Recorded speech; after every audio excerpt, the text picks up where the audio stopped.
Salut les peintouilleurs! Bienvenue sur cette nouvelle vidéo de peinture pendant laquelle on va parler du beige.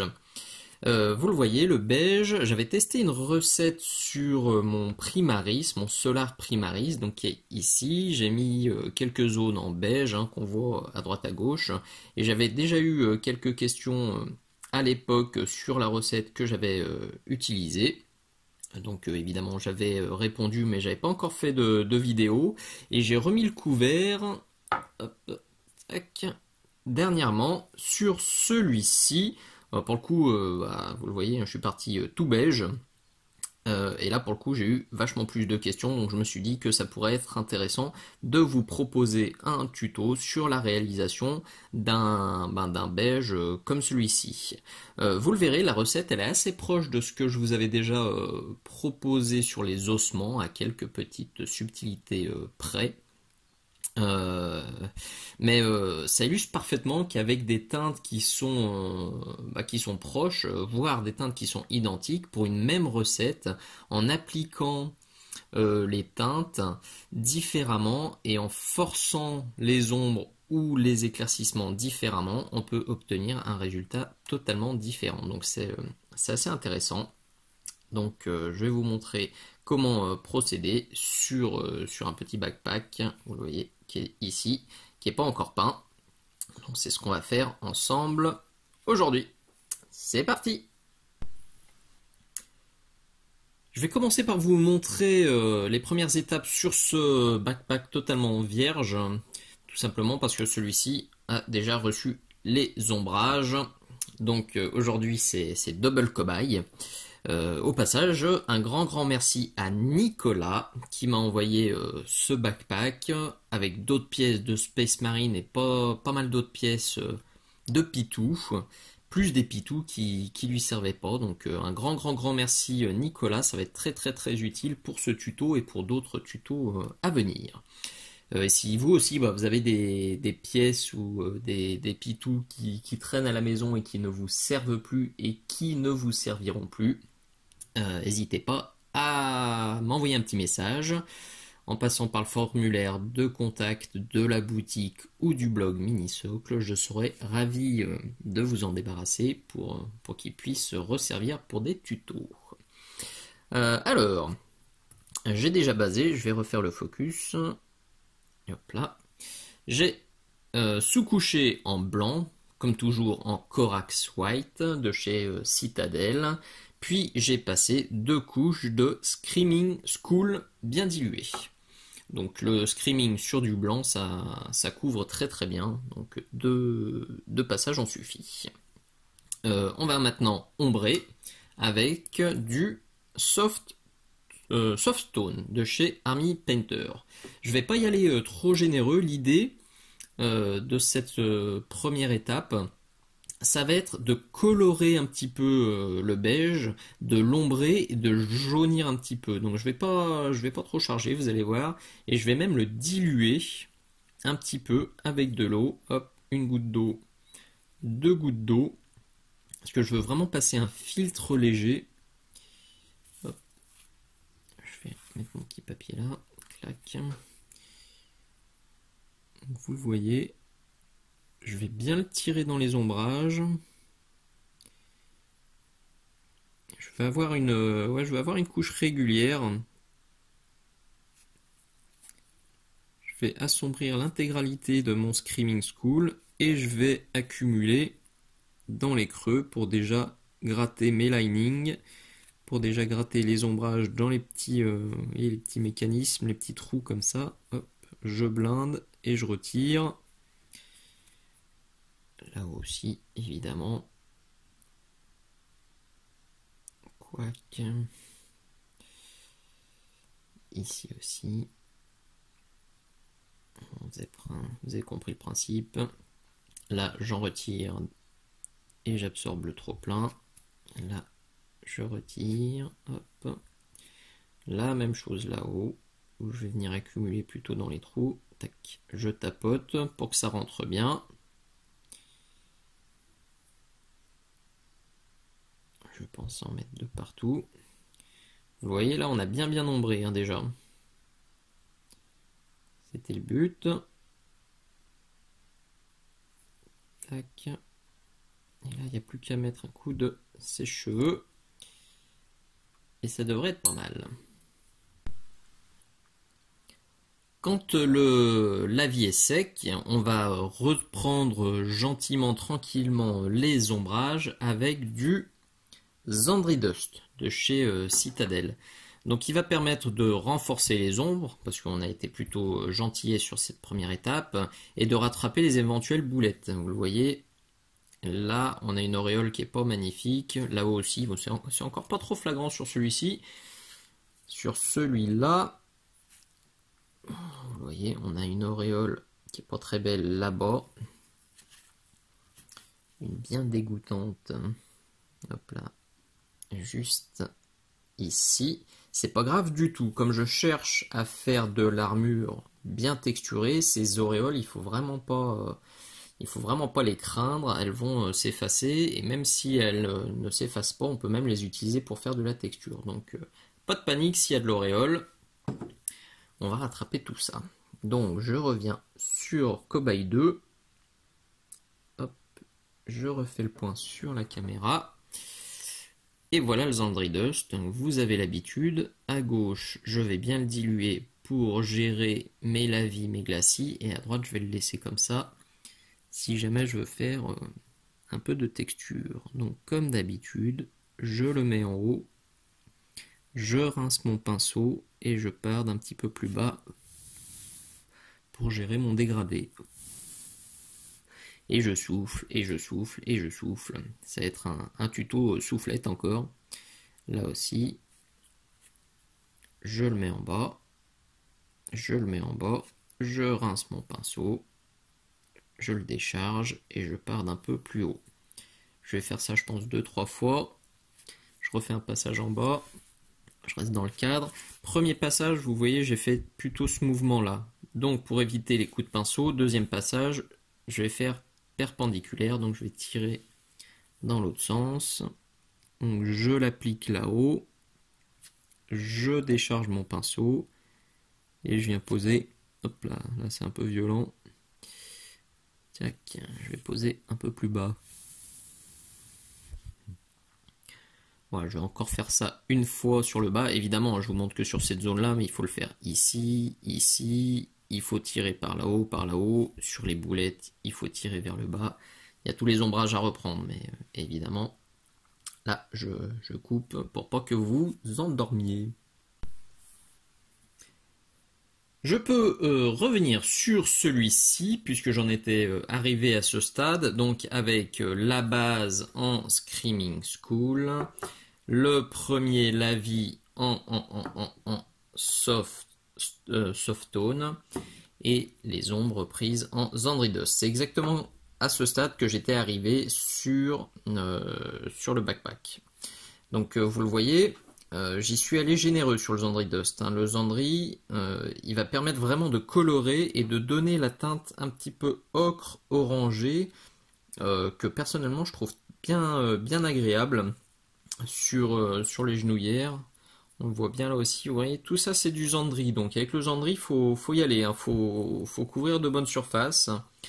C'est lui aussi qui donne la jolie teinte sur le bas des épaulettes. Donc vous pouvez y aller copieux. Quitte derrière à reprendre évidemment avec du Screaming School. De toute façon vous allez voir, je vais aussi reprendre quelques zones parce que là on est quand même vachement sombre.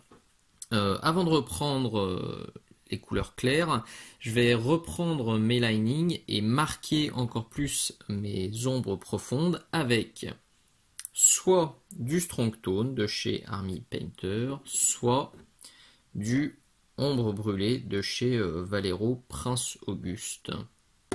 Alors pourquoi l'un ou l'autre? Tout simplement parce que pour les zones qui sont comme ça, bien texturées avec beaucoup de lining, je vais utiliser directement le Strong Tone, une petite goutte et hop, elle va se débrouiller.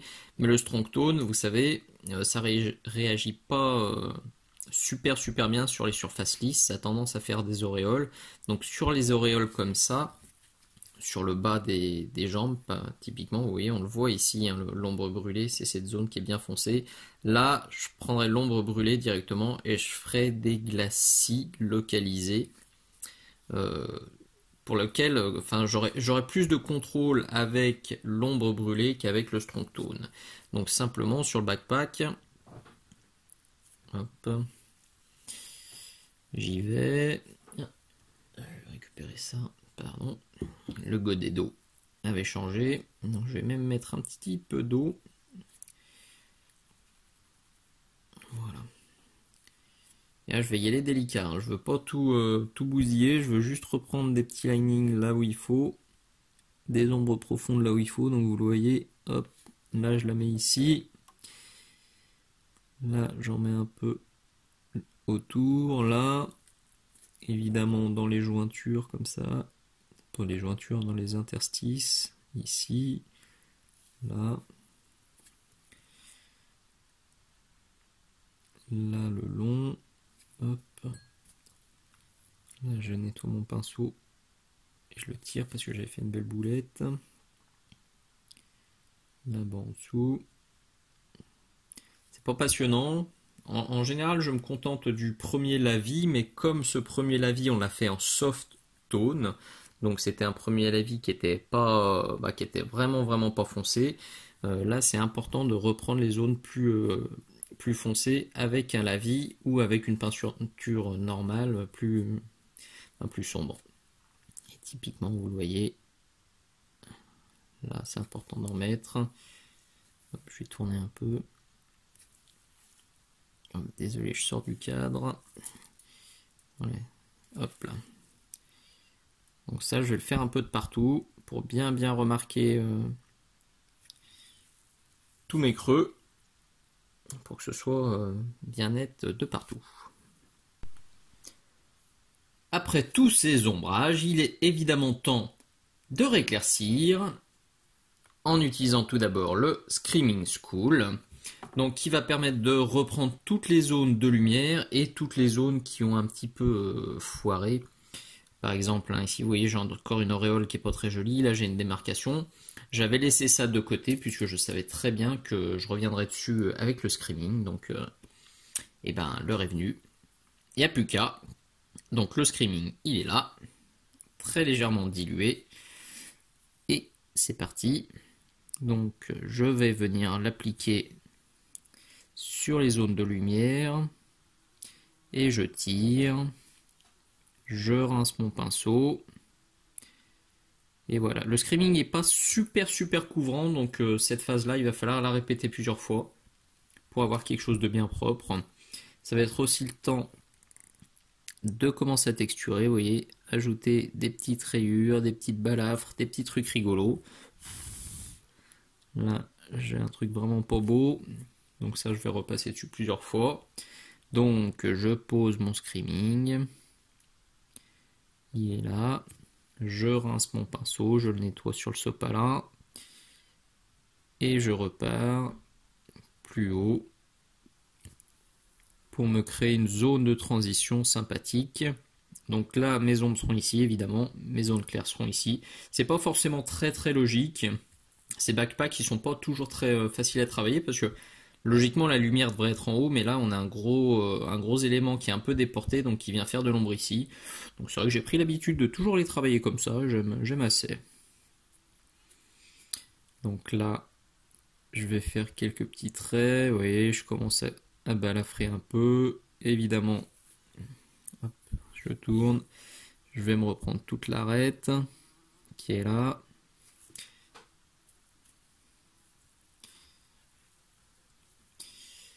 Reprendre là aussi. Hop. Voilà.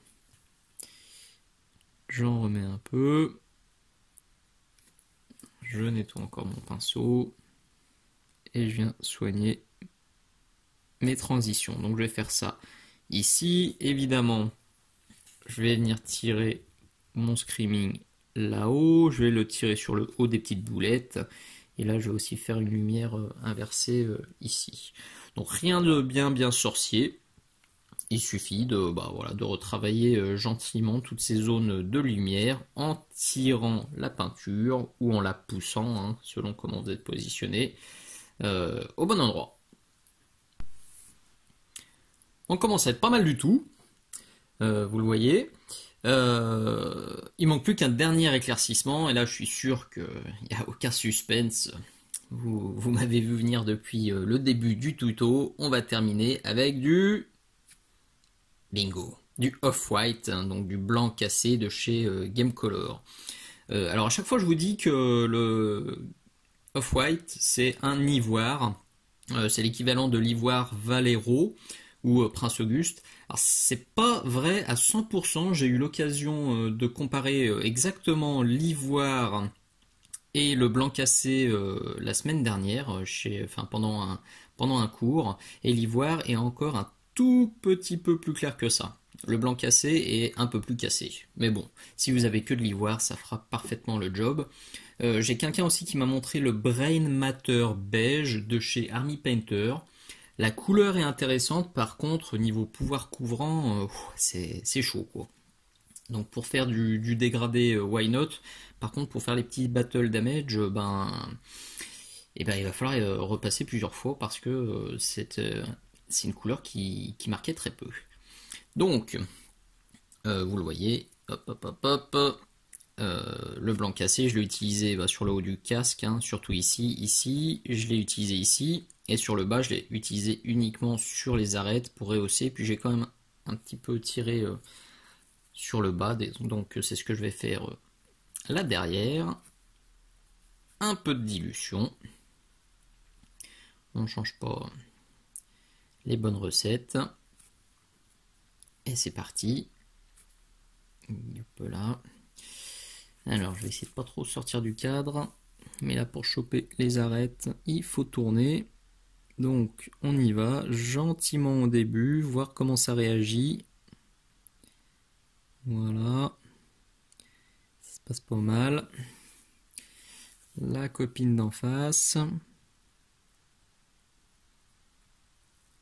Ça tremblote un peu ce matin. Trop de café, tue le café.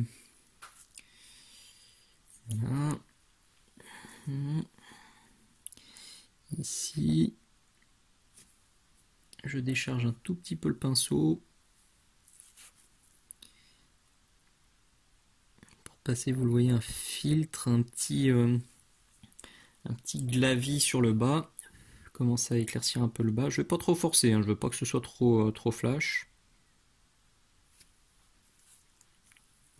Donc ça va juste être quelques petits filtres là.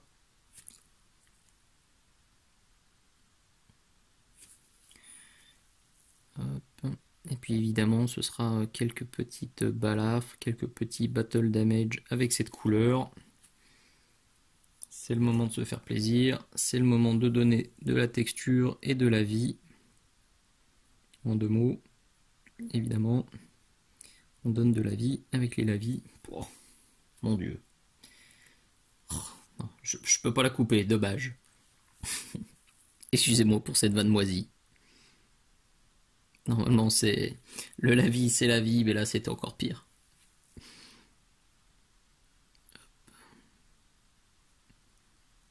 Bon, vous avez l'habitude, hein, cette ultime phase, elle permet de booster la lisibilité de la pièce, surtout de loin, et puis elle permet de s'amuser sur les textures. C'est vraiment les derniers petits éclaircissements, hein. On réfléchit bien en mode zénithal et on reprend tout ce qui est bien censé prendre de la lumière. Donc sur le bas, évidemment, c'est évident, il y a toutes les petites arêtes. Et sur le haut, je vais quand même tirer ça sur le haut des...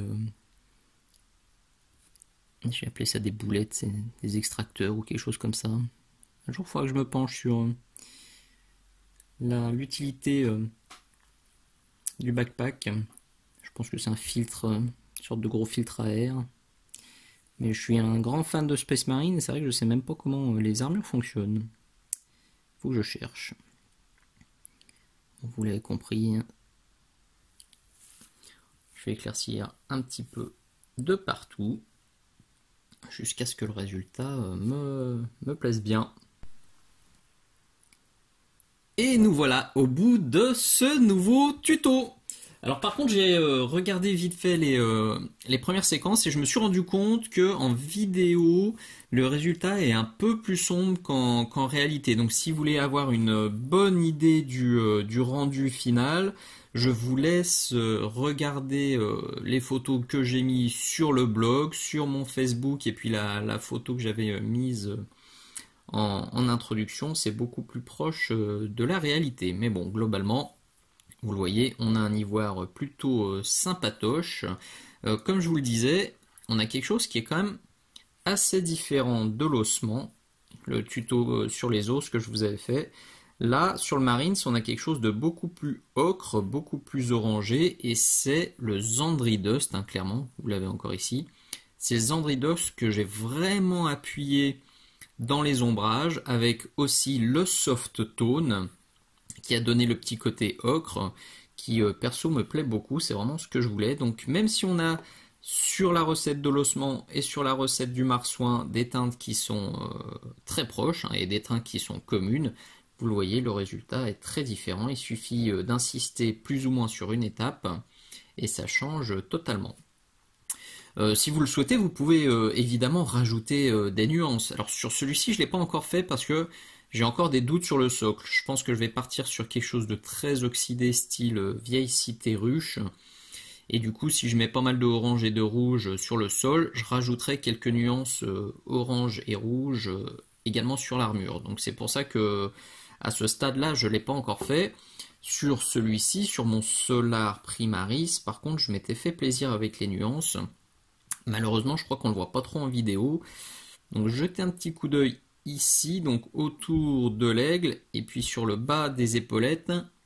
Là, je vous mets la photo, où là, c'est vachement plus flagrant. On voit clairement que j'avais passé quelques nuances de Sotek Green. C'était vraiment des glacis très très légers, qui ont permis de s'amuser un petit peu et puis de rappeler la couleur des yeux et la couleur du gun. Donc vous pouvez faire vous aussi vos essais avec du turquoise, ça marche très bien. Avec un vert un peu flashouille comme le mood green, ça passera aussi très très bien. Avec des violets, je pense qu'il y a moyen de faire quelque chose de très très sympathique. Là, c'est open bar, faites-vous plaisir. Le beige, c'est une couleur qui est assez neutre, hein. Donc on peut vraiment s'amuser avec les nuances. Voilà, j'espère que ce nouveau tuto vous aura plu. Et puis, comme d'habitude, hein, si c'est le cas, n'hésitez surtout pas à mettre un petit pouce vers le haut, à mettre un petit commentaire, un petit poutou, un petit encouragement. Vous pouvez évidemment partager cette vidéo à vos amis sur les réseaux sociaux. C'est fait hein, pour que ça serve le plus possible. Merci d'avoir regardé, je vous dis à très bientôt. Ciao ciao.